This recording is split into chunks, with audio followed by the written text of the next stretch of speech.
Hello, friends. This is Chandrakant from Akul Mac Technologies, and welcome to TopBrass.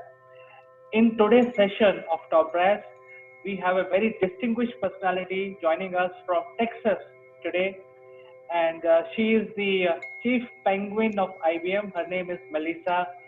Melissa, welcome to TopBrass. Thank you. So, Melissa, I think you work with a lot of entrepreneurs globally, and you also work with a lot of youth programs across the world in many countries. And I think today we wanted to pick your brains about digital skills because you work with all types of people, young, privileged, underprivileged, entrepreneurs, even web technology companies in many countries. So, what is the major skills that is required for all the people going forward from here? I have a framework that is my favorite framework, and I actually pulled it up on my phone here. Um, and what I'm going to do is I'm going to just show you what I'm looking at. Can you see that? Can you see that? All right, cool. Maybe you can't see exactly what's on there, but I use something and I'm going to walk you through it. So if you see me looking down a bit, if you see me kind of grabbing my phone, I'm not texting at the same time. I think the reason why I have this out in front of me is because it's my favorite framework. Now, where did I get this framework? How did this come about? My PhD research is on the digital inclusion of underrepresented and underserved communities. And I focus on a gamut of skills that people need in order to make meaningful use of the internet. So that's generating outcomes, whether that's economic outcomes, educational outcomes, or that's just a matter of being safe online, right? And I spent several years researching all of the frameworks that exist on the planet, which kind of leads into one of the positions that I have in the world, which is with the IEEE. And so I'm the chair of the Digital Skills Working Group, or the Digital Intelligence Working Group within IEEE, the largest engineering organization on the planet, 400,000 members worldwide. And throughout this literature review for both my academic career as well as my chair position within the IEEE, I identified what I consider to be my most favorite framework. I don't own the framework. I didn't create the framework. I really kind of looked across the world and identified what I would consider and what IEEE is in the process of doing is what I would consider a standard definition of what it means to be digitally intelligent. So we've heard of emotional intelligence, right? Daniel Goleman's research that looks at, how do you manage yourself? How do you manage your relationships? How do you identify, emotional factors in others? We look at intelligence and we track these things, right? We have a definition for what it means. We measure it. We calculate it. And if you think about literacy, we have a definition for what that means, right? We track it, we measure it. We know in India, for example, the percentage of people who are literate. And forgive me, I can't remember the number. That said, we all know it exists. We report out on it from a World Bank perspective, from the UN, countries, villages, schools, and people, right? But think about it. If digital literacy is the new literacy, we should have a framework and a definition. I'm not sure if anyone knows this, but we do not. Even the UN doesn't have a standard definition of what it means to be digitally intelligent. They have put out, meaning UNESCO put out a report some time ago with a number of different frameworks. It didn't include my framework. So what I did, well, the framework that I identified. And so what I did is I wrote a piece for the UN High-Level Panel for Digital Cooperation, which is headed up by Jack Ma and Melinda Gates, with advisory support and leadership from Vint Cerf, the father of the internet, chief internet strategist at Google. And I wrote this piece. You can find it online through the coalition or through the, again, the UN High-Level Panel for Digital Cooperation. You can find that by Googling that plus my name and it'll come up. And I pointed out how the world needs to rally around a framework of what this means. And by the way, here is another framework that wasn't considered in some of the pieces. And I've heard some rumblings that perhaps it's either already been released or will be released, including this additional framework. So what I'm going to do today is I'm going to walk you through the framework. Again, this is a framework that was created by the DQ Institute, which is based out of Singapore. They, along with me and my advisory position within the IEEE, the OECD, and the World Economic Forum, have come together to create what's called the Coalition for Digital Intelligence, thus adopting this framework. So I'm going to start off, by saying there are a lot of what I would consider competencies, and see this as a wheel of competencies. You're going to dial things up and dial things down, depending upon your interest level, depending upon your career, depending upon your academic journey. But it all has, something to kind of rally around in terms of technical competencies, cognitive competencies, metacognitive, and socio-emotional competencies. And there are essentially 3 levels of it. So you consider yourself as, let's say, knowledge that surrounds itself around skills, attitudes, and values. So the first one is digital rights. And digital rights, if you think about this is your rights to be able to participate in the digital economy.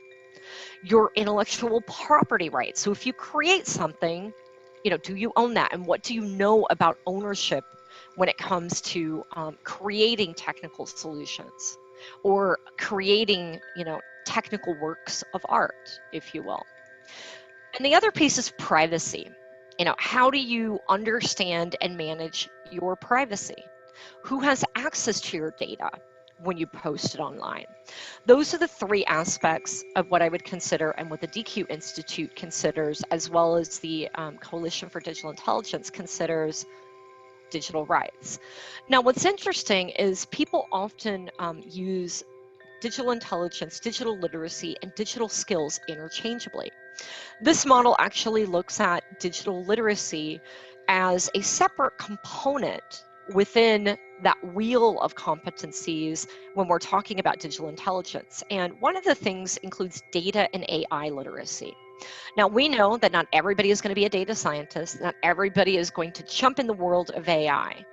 That said, you might just be aware of what that competency entails, but you might not actually be a practitioner, and you might not also be empowering others and teaching other people your skills.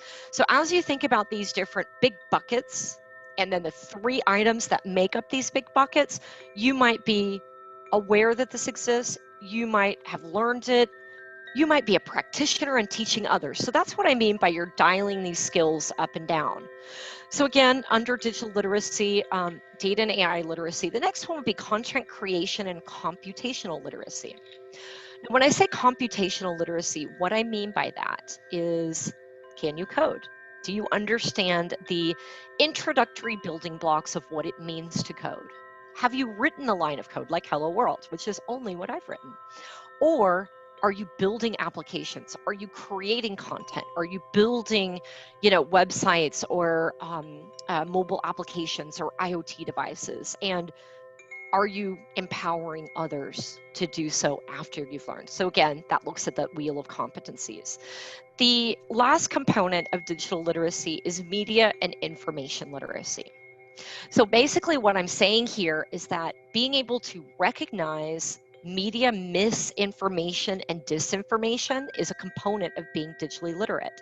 So when you get onto Facebook or whatever social platform you fancy, or you get an email, or you get a text, or whatever it is that comes, in a news article, do you understand and know how to evaluate that article or that piece or that post from your friend to know, is it reputable? Do the sources make sense? Is there something funny about it that, maybe just someone else's opinion? We've heard about, different, farms, if you will, digital farms, existing in certain parts of the world where they're trying to sway you to vote one way or another, or they're trying to sway you from one candidate or another. How is it that you can critically evaluate that article and know, is this real or is this fake? An easy way to do that is you see that article, you go out and you go to Google, you go to Bing, you go to whatever, and you search for that particular topic. And you look and see, is this the only place that it was written? How reputable is that piece? Does it look a little outlandish and crazy? Are there a lot of grammar errors or spelling mistakes? Does the language that you speak, does it sound like you would normally write? These are some of the things that I look for when I determine, is this a valid source or not? In the age of where we get a lot of information from YouTube and a lot of information from bloggers, remember, a lot of that stuff is self-created. How reputable is that material as we go to vote in elections? And that's extremely important, obviously, right now, as my country, the United States, goes into its elections. A lot of controversy, a lot of divide. How do you make sure that you are being a good corporate citizen? By critically evaluating what's in front of you and being a responsible citizen by knowing what you should share, what you should not share, and also helping your friends, your family, and everyone around you understand how to determine whether something is real and fake. And I'll tell you, with the rise of deep fakes, so things that look really real, where it looks like, President Obama, President Trump, Hillary Clinton, whomever else, it looks like their lips are moving exactly. Did you know that you can actually create videos where you can splice things together, make it look like that person is saying it, their mouth may be moving exactly the way you expect it to move, yet it is a deep fake? Or someone has created an AI solution that makes it look like it's a real person, a real kid who's been impacted by something. This is really important when we think about terrorist activities or nefarious characters. So we've went through two of them. The third one is digital communication, public and mass communication. So again, I think that one's highly related to media misinformation and disinformation. How do you know where to get, your information and evaluate it clearly and comprehensively? How do you communicate and collaborate with others as we're all working from home or studying from home or not being able to access the coffee shop or the restaurant, and we've alternated, we've transitioned our lives from one thing to another? How are we using social media? How are we using messaging? How are we using online collaboration tools to communicate and collaborate with others? I use a lot of different things in my daily life. I use Trello, for example, to keep track of timelines and my project management activities. I have colleagues that use Mural to do online whiteboarding. We have Slack for instant communication. We have WhatsApp to communicate with our friends. I use it a lot for work. We use a lot of different tools in addition to just thinking about social media and email. There are a lot of very interesting things. We're using a Zoom platform right now. So how can you, connect with others who are in other parts of the world, or maybe next door, but we can't get over there to see them for a variety of issues that we're all facing with COVID-19. The last piece of digital communication is digital footprint management. How are you managing your footprint online? So if you get online and you post something, where is it going? Where is that post that you made? Is someone taking a screenshot and posting it over somewhere? Do you care about that? Are you, managing your privacy settings on Facebook? For me, I alternate my privacy settings when I'm talking about digital skills or entrepreneurship or training opportunities or tech for good, a job opportunity. I make it public. If I'm posting something that is maybe me and my kids, I might make that private.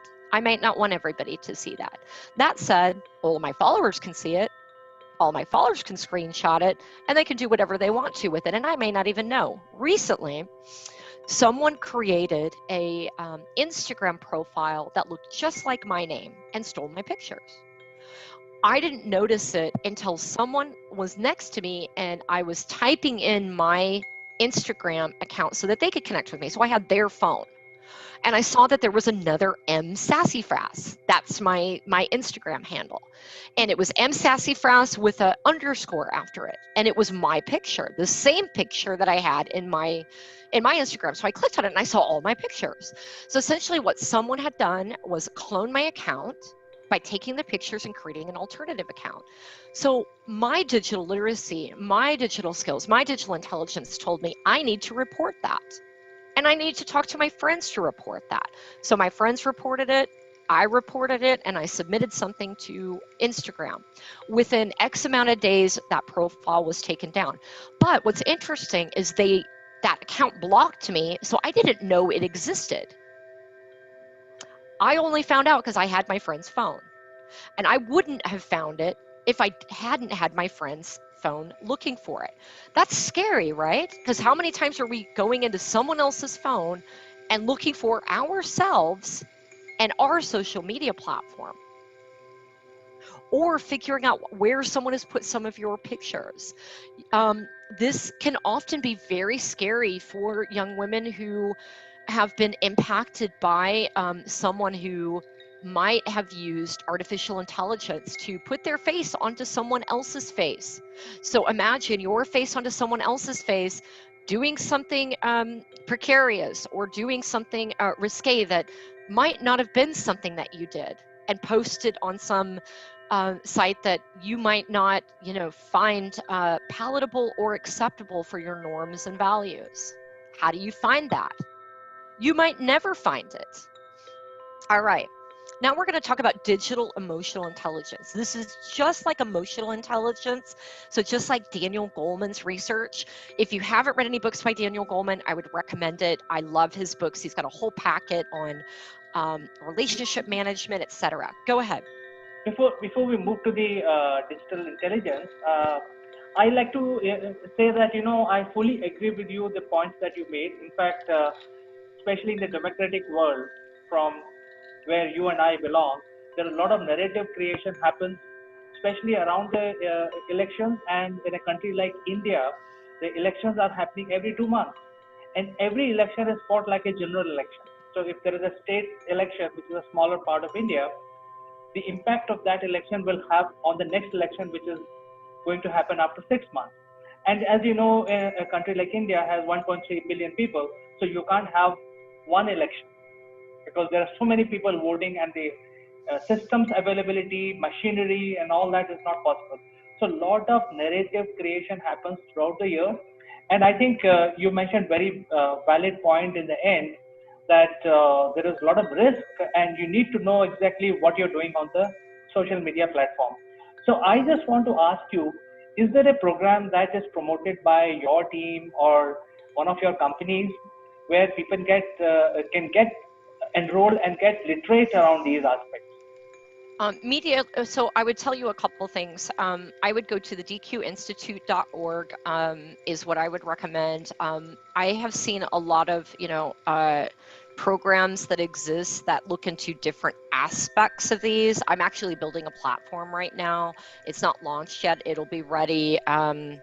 I think based on where I am, probably next year, that looks at all of these different competencies and allows you in a gamified fashion to play around with these things and earn badges, be able to share your badges in social media, interact with mentors and peers and others. But if you look at this, there's not one single platform that exists on the planet that allows you to learn in a gamified fashion and earn badges. There are a lot of them out there that take on different components of these. So I think I'd have to look at this and tell you, for this, look at that platform. For this, look at that platform. I saw something on media literacy the other day that I was meaning to go through, a brand new one, and I haven't done it yet. So I would have to look at kind of my notes and tell you, hey, these are the ones, but, perhaps we could write a blog about some of the, deep dives into these, and instead of talk about the framework, or maybe have a special session on media literacy and talk about which platform would be appropriate for, the Indian population, because I think some of these things are very location specific.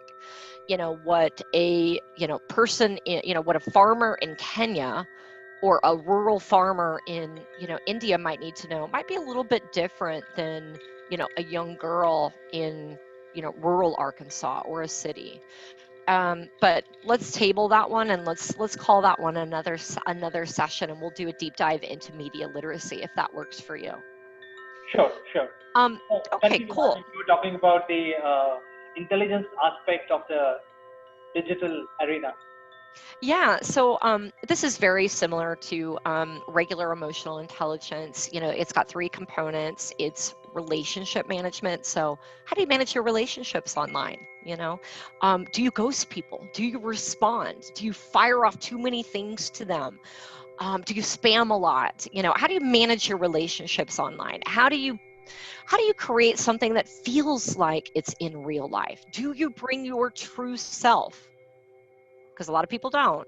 Do you create this persona online that's not really you? And is that how you manage your relationships? And do people feel like you're the same person online as you are offline? Not everybody is. Some people create alternative personas. How aware are you of others? How do you push your ideas onto others, or how do you respond to their ideas? Are you respectful of their ideas? Are they respectful of yours? Do you have empathy? Are you a troll? How do you respond to trolls? These are important things too. As a young person, are you getting cyberbullied? How do you respond to that? What do you do? How do you report it? Where do you go to report it? If you see something quite dangerous online, something potentially violent, a crime, what do you do about that? How do you manage your feelings, and who do you talk to? There are often circumstances that we've seen when um, a shooting has taken place in the United States or somewhere else, that someone might post an exact video. Maybe that person who committed that crime posts it and shares it. How does that impact people? How does that impact yourself? Should you be sharing some of the things that you share? I've seen, videos of people that might share things that are, extremely disturbing. Do you, indulge in that content? The next piece really goes into security. And that's, how do you manage your own personal security? Your passwords, your password management. Do you tell people where you are at every single moment? I know there are certain places that I might travel to where I don't check in until after I've left. And I do that for my own personal safety. I may do that in many places where I might have left that location an hour ago and I check in as if I'm still there, because I really enjoy, publicizing that I was in this place.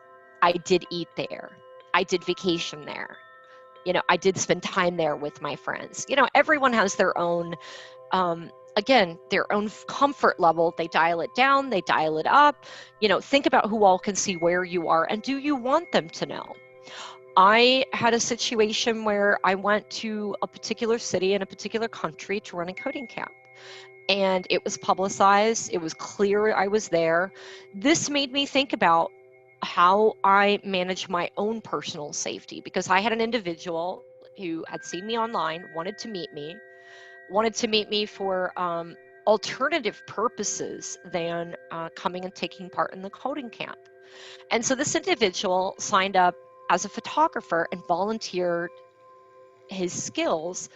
And the club, the team that was running this coding camp was like, oh wow, yeah, we need a photographer. It looked legit, it looked fine. In reality, they're trying to get close to me and proclaim his love for me. I'd never met him, I'd never seen him, but he thought he knew me because he saw me on social media and felt like he knew me, even though we'd never interacted before.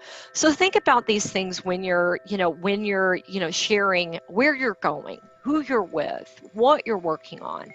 I, again, dial it up and dial it down depending upon the circumstances and where I am. But that situation made me think about it.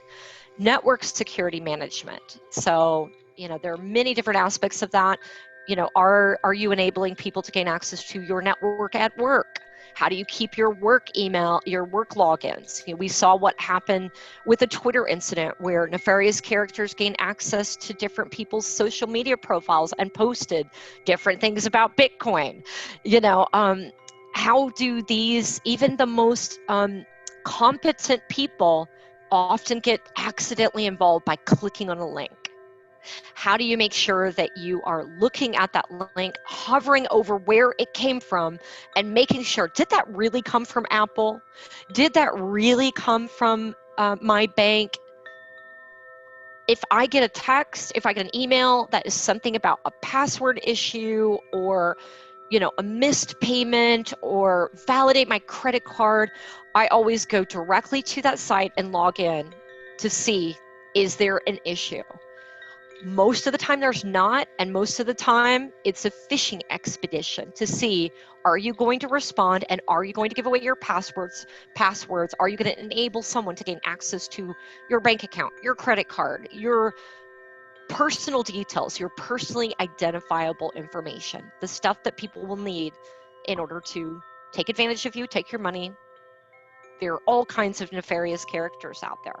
Lastly, organizational cybersecurity management. Again, that's probably more about what I said in terms of network security management. So let me share some experience from my side. What I've noticed is that such nefarious activities have increased or rather gone up after the lockdown, because a lot of people are trying to get access to your personal information. And in fact, a lot of telecom operators and also the bank, a lot of other public agencies are, at least in India, I've seen that every second or third day there is an alert that, hey, don't give your KYC, uh, don't share your information. And I think you're making a very valid point. If there is an email sent to me saying that, hey, validate this credit card or something else, I actually look at the website. Like you said, you have to be very cautious. So I actually look at the website, and many times I've seen that there'll be just one additional spelling in it. So for example, That's exactly right. They're very clever. It may look the same. Look for spelling errors. Look to see if it makes sense.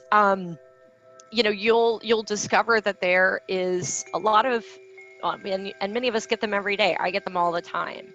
I don't 9 times out of 10, I don't even look it up, and I don't do anything. And I figure, hey, if my credit card doesn't work, I'm going to go somewhere and it's not going to work. And then I'm going to discover it, because I know my bank is not going to contact me that way. I set up two-factor authentication. So whenever you log in from a new device, you have to not just put your password, but you have to authenticate or validate that request, through a phone call, through text, through an email, so that you know that it's coming and you know that it's you. Now, we've talked about security. We've talked about being a builder, a creator. We've talked about media misinformation and disinformation. What's interesting is we're going to move on to digital safety. And for me, I kind of look at digital safety and security as one thing. I kind of lump it all in there. And again, we look at behavior, we look at, content, what are you sharing in content that goes out? So am I going to post my social security number, which is something we use to identify ourselves in the US? I'm not. Some people have their birth dates posted everywhere. I don't. I don't have my birthday posted, which means I don't get all those exciting, birthday messages on Facebook, because nobody knows that it's my birthday. So I'm not going to get all those, but that's okay. I don't care. And how am I managing, my community? So is there someone who really doesn't want you to tag them in a particular place? Maybe your friend is a victim of domestic violence. Maybe that person doesn't want anyone to know that they're there, because maybe as a victim of domestic violence, that person might know, wow, so-and-so is here, and now I'm going to go there and I have the ability to perform violence against that person. So again, I think it's not just about what do you feel comfortable with, but how do others feel as well? And how can you be empathetic to the feelings and thoughts and perceptions of others?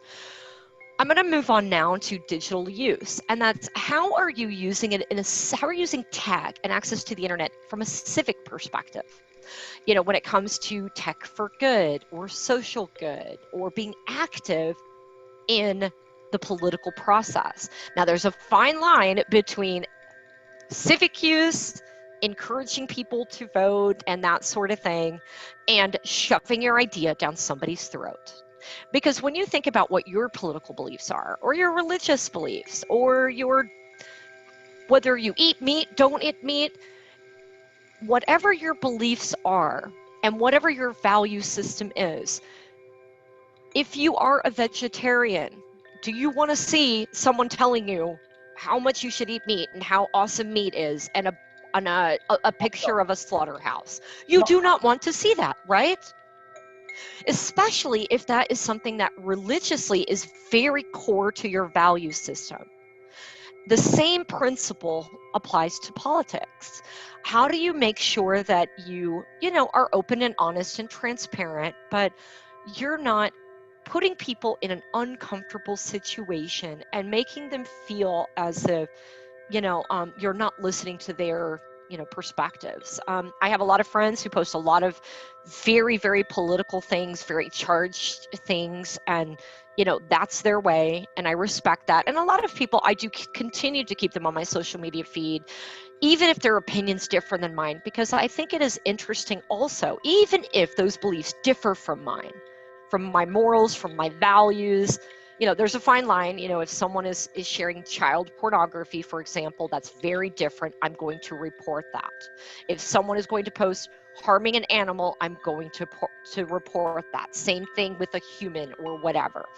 If there's very abusive behavior, I'm going to report that. That said, it is nice to understand where do other people come from and respect and be empathetic with their point of view, even if you don't agree to it. And just remember, you can always unfollow someone. If you don't like what they're saying and you don't want to deal with, talking to them about it, you can always unfollow. You don't even need to tell them. You can unfriend if you want. But I also know many people don't feel comfortable unfriending someone because they're afraid that person's going to get mad and notice, and then they're going to have to deal with it and have a conversation. This is where the unfollow comes into play. Yeah, I don't want to deal with it. I don't want to talk to you. I still want you in my circle, but I don't want to see your stuff. Naturally, that doesn't exist in Twitter, but there are ways that we can manage these things. If you don't feel comfortable having the conversation with that person who continues to post things that might differ from your personal beliefs. recently I had an experience which I want to share with you. Uh, on the LinkedIn, I have many followers personally as a professional, and I don't even know how many people are there in my network. I mean, to be very frank with you, and as you rightly said, you think twice before you unfollow somebody. And there is one person when we launched our TopBrass Speaker of the Year award. There's one person for no reason started, and that person is a lady. I don't remember who that person is basically. Maybe I met her many years back, maybe professionally, but she started abusing me on the awards that, you know, uh, you are doing this XYZ. And I said, look, I don't want to talk to you. I didn't even block her or unfollow her. But surprisingly, I got an email from LinkedIn saying that, hey, we have noticed some abusive behavior. Would you like to unfollow that person? I was like very surprised. That's really nice. I didn't know that they did that, and that I think that's great because I think there's a lot of controversy right now around how our social media platforms using our data, and how are they abusing our data? How are they managing trolls or abusive behavior? How are they monitoring it? How are they managing it? How are they shutting it down? Whether that's, someone who's continuing to verbally assault you, or someone who is, trying to use fake news, because this is where fake news comes into play too, is trying to rile you up and get you excited about your candidate so that you'll respond and share and have a lot of, uninformed dialogue. I believe personally that social media platforms need to play a greater role in having responsibility over their content. There are significant amounts of child pornography that happen in social media, in certain circles. Oftentimes, uh, you look at COVID-19, a lot of misinformation around, if you do this, you're going to be cured. And I've read a lot of different articles about, people who have been convinced of certain things through social media, didn't respond to, someone who might have, someone impacted by COVID-19 or another ailment, and not taking the proper precautions that are guided by medical professionals, and thinking, oh, my friend showed me this, or I got this from this website, and thinking that it was valid by not looking at it appropriately. The next thing I think that's important is both healthy and balanced use of technology. So are you creating, and do you have addictive behaviors? Do you manage your screen time? How much time do you spend online? um, it can be very, I know I spend a lot of time on social media. A lot of it's just reading and taking in information and learning, also collaborating. That said, are people really thinking about how much time should my kid spend today? am I is my kid playing online games all the time? And it's not just kids, gambling, for example, or pornography, or whatever the case might be. Are there excessive behaviors that either young people or whomever are taking on, that's harming them or others? And then, that obviously plays a role when it comes to emotional intelligence. How is that impacting you emotionally, socially, mentally, intellectually? The last thing, which I don't think we covered, because I think we started out with digital rights, so this is the last competency in the wheel, and that's digital identity. And that's, are you using technology to drive change in the world? And that could be emotion, or that could be social good, that could be empowering others to learn to code, it could be climate action, it could be any cause, it could be solving the UN Sustainable Development Goals. They're just talking about them. Are you influencing others to make the world a better place and change? Now remember, similarly, are you using social media, or are you using technology to make the world a worse place? Is that change bad? Now, all of us, I think, have different opinions on whether social media is good or bad. But just like anything, you can create positive change or negative change. What are you doing to use the technology in front of you to make meaningful change and meaningful outcome? How are you co-creating with others? How are you collaborating with others to create change that brings a large group of people, or just your family, or just your community, into the realm of change? And hopefully it's positive change versus negative change, because nobody likes a troll farm. Maybe the troll does. I don't know why. Maybe they're making money off of clicks. There's a lot of different reasons why people do the things that they do online. I'm going So, to leave this with, and one more thing, I'm going to leave this with: be a good citizen, have digital citizenship that enables you to be a lifelong learner, be a positive influence on others, create positive change, and solve the world's wickedest problems. I think these are very relevant points that you have told us today, and I think it is something which require a lot of deep study. And as you mentioned some time back, is that what is your identity on the social platform? So I think it's a big problem. What I've heard in India, it's also a big problem because there are a lot of trolls and a lot of fake news websites, and there are certain websites which are not even operating from the Indian soil.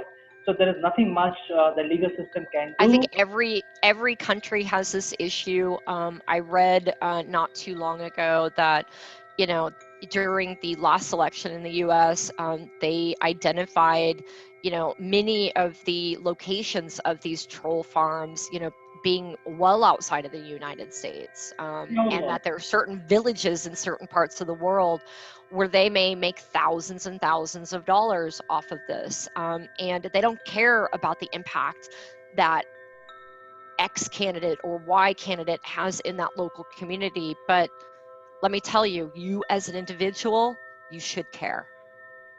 Certainly. In fact, there is a lot of demand from Indian citizens that to link the social media with the social security number. So we also have a social security number which is based on biometrics. So the fingers and the retina scans, and it has one number which is connected to all the citizens.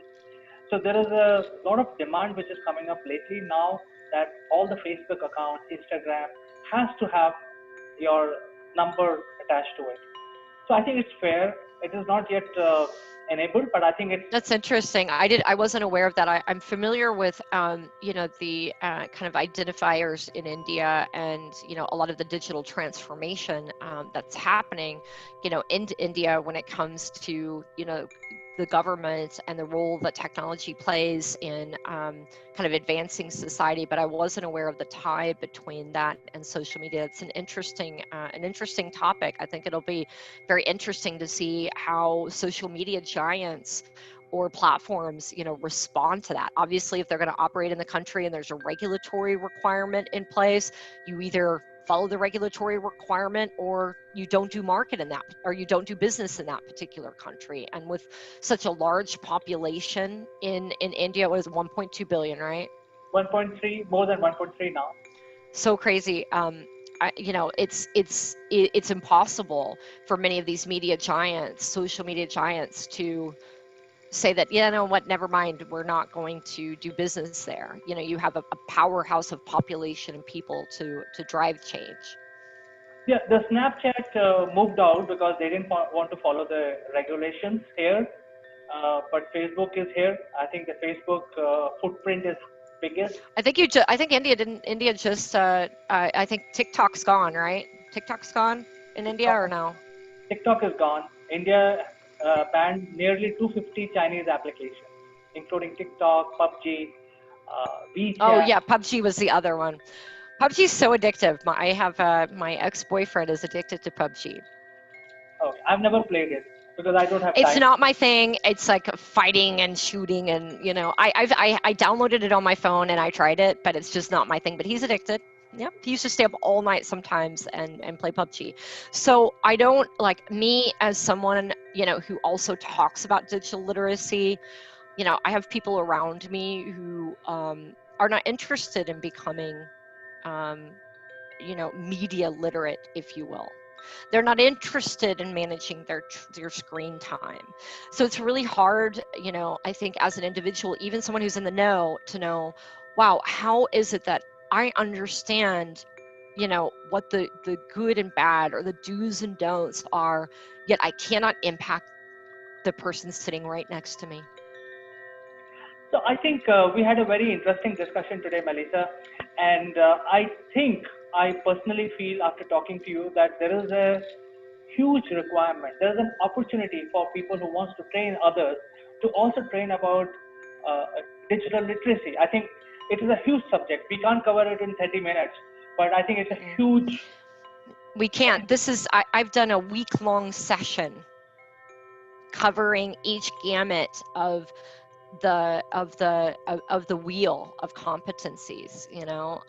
So yeah, it's a thing. And don't get worried. You can take on any aspect of this that you want. If I had to kind of pick a few, I would say, IBM has a really great one called Let's Talk Safe Tech. That for me is a great one to just generally think about, and it's a quick training. It's something that actually teachers can take and use to share their skills forward. It's got like a workshop kind of thing. I really like that. and that would be kind of one of the places I would start. I think media misinformation is another one, and I'm kind of evaluating right now which platforms I think are the best for media literacy or media misinformation and disinformation when it comes, because I like doing things that is more gamified. It's a workshop. We all get tired of just watching videos and reading content. We get tired of it, right? When we want to learn something new. As much as we're doing this talk today, we all have fatigue. We're all tired. We want to have something that might take our minds off things a little bit and gamify it a little bit and make it feel like we're playing, the Nintendo Switch, for example, or whatever. Certainly, Melissa, I think it was a very nice conversation I had with you. And with my viewers, I will get hold of your model and I'll share it along with this video. And thank you so much for joining us today. And Thank you. you have a nice day ahead. It's a Thank you. Bye, everyone. Have a great day. See you. Thank you, Melissa. Bye bye.